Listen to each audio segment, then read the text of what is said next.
हमारे साथ बदरुद्दीन अजमल साहब हैं। सर, जिस तरीके से पार्लियामानी कार्रवाई के दौरान रखनाअंदाजी की जा रही है, रुकावट डाली जा रही है, इसे आप कितना जायज़ और दुरुस्त मानते हैं? इसको देखिए, रुकावट नहीं कह सकते। ये जिस मुद्दे पर जैसे काला धन की बात है, तो गए 5 साल तक हमने देखा बीजेपी जब अपोजिशन में थी, हर दूसरे चौथे दिन हाउस एडजॉर्न होता था, सिर्फ इसी के चक्कर में आधा पार्लियामेंट आधे साल तक नहीं चला। 5 साल में 2.5 साल भी नहीं चला, और उसमें बहुत बड़ा एक मुद्दा रहता था, काले धन का मामला। इस सरकार ने वादा किया था कि हम आने के बाद 100 दिन के अंदर इसको पूरा करेंगे। जब 150 दिन से ऊपर हो गया और अपोजिशन डिमांड दे रही है, तो उनका हक जायज़ है, उनको मुतालबा करना चाहिए, और गवर्नमेंट ने वादा किया वो निभाना पड़ेगा। 100 दिनों और 150 दिनों के पूरे काम को, वज़ीर-ए-आज़म नरेंद्र मोदी के काम को आप किस शक्ल में देखते हैं? देखिए, हम इस शक्ल में देख रहे हैं कि पड़ोसी मुल्कों के साथ उनका जो दौरा हो रहा है वो बहुत अच्छा हो रहा है, उसकी बहुत सख्त ज़रूरत है। लेकिन कहीं ना कहीं प्रधानमंत्री के अपने ऑफिस से इतने ज़्यादा गायब होने की वजह से नीचे के लोग उसका नाजायज़ फ़ायदा उठा रहे हैं, जिसकी वजह से जैसे माइनॉरिटीज़ कम्युनिटी के लोग उनके करीब आना चाहते हैं, लेकिन कोई ना कोई लीडर कुछ ना कुछ ऐसा बयान, कम्युनल बयान दे देता है, जिसकी वजह से लोग एक कदम आगे आते हैं, 10 कदम पीछे हो जाते हैं। इसी तरीके से दूसरे डिपार्टमेंटों के कामों में भी नरेंद्र मोदी जब यहाँ रहते हैं तो हम देखते हैं कि सारे लोग जगे हुए हैं, सुबह 5 बजे से ड्यूटी पे लगे हुए हैं, और जैसे गए तो मालूम है 12 बजे तक भी कोई पता नहीं।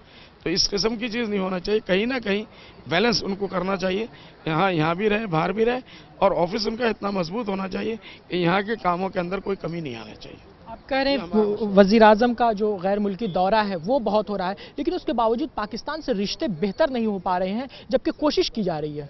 नहीं, देखिए, ये तो एक अच्छा कदम है। रिश्ते जो है बहुत पुराने बिगड़े हुए हैं, और दोनों तरफ पॉलिटिकल मजबूरियां हैं, क्योंकि एक आदमी चाहता है, जो भी प्राइम मिनिस्टर पहले वहाँ के भी आए हुए हैं, यहाँ के भी आए, उन्होंने हमेशा कोशिश की।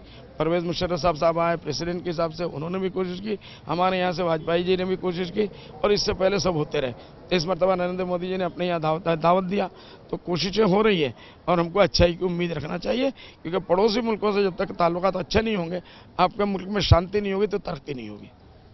अब ये जो पार्लियामानी इजलास चल रहा है, किन मुद्दों को लेकर आपकी पार्टी खास तौर से बात करेगी? हमारी पार्टी में आज ही आया हूँ, हमारे एमपी साहब भी आए हैं, हमारे दूसरे एमपी साहब आज आ रहे हैं, तो कल हम लोग बैठेंगे और बैठ के अपना पूरा वो बनाएंगे। मेन ऑलराउंड डेवलपमेंट, आसाम के मसाइल हमारे मेन होते हैं, लेकिन सिर्फ आसाम का नहीं है।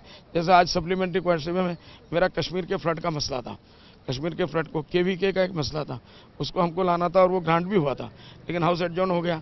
केवीके इसमें यह था कि इंडिया के कई राष्ट्रों में, कई राज्यों में 8-8, 10-10, महाराष्ट्र में तो 15 या 20 जगहों में केवीके दिया गया, जो एक डिस्ट्रिक्ट में डबल केवीके दिया गया।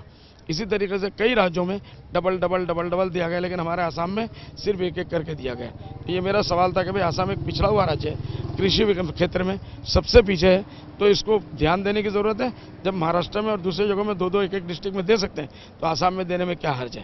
तो ये एक इम्पोर्टेंट मसला था, क्योंकि किसान आज सबसे बड़ा हमारा जो है। दूसरे फ्लड और इरोशन, कि कश्मीर में खुद गया, कश्मीर में 1 महीना पहले तक जो गवर्नमेंट ऑफ इंडिया ने पैकेज डिक्लेयर किया, 1 पैसा भी वहाँ तक नहीं पहुँचा, लोग रो रहे थे। अब ये सर्दी है, बर्फ़ पड़ने वाली, बर्फ़ बहुत से जगहों में पड़ना शुरू हो गया, उन बेचारों का क्या हाल होगा? इसी के साथ हमने कि हमारे आसाम में उसी ज़माने में फ्लड आया, इरोशन हुआ, क्लाउड बस्ट हुआ, 42 लाख लोग इफेक्टेड हुए। तो उसके बारे में भी गवर्नमेंट ऑफ इंडिया ने 467 करोड़ का ऐलान किया था, लेकिन वो पैसा आज तक नहीं पहुंचा, लोगों को 1 पैसा नहीं मिला। तो इस किस्म की चीज़ों के ऊपर सरकार को ध्यान देने की जरूरत है, क्योंकि जो लोग बेघर है, जिनका सब कुछ खत्म हो गया, अब वो क्या करेंगे? कैमरा पर्सन हरीश के साथ अंजर उल्ला, मुंसिफ टीवी, दिल्ली।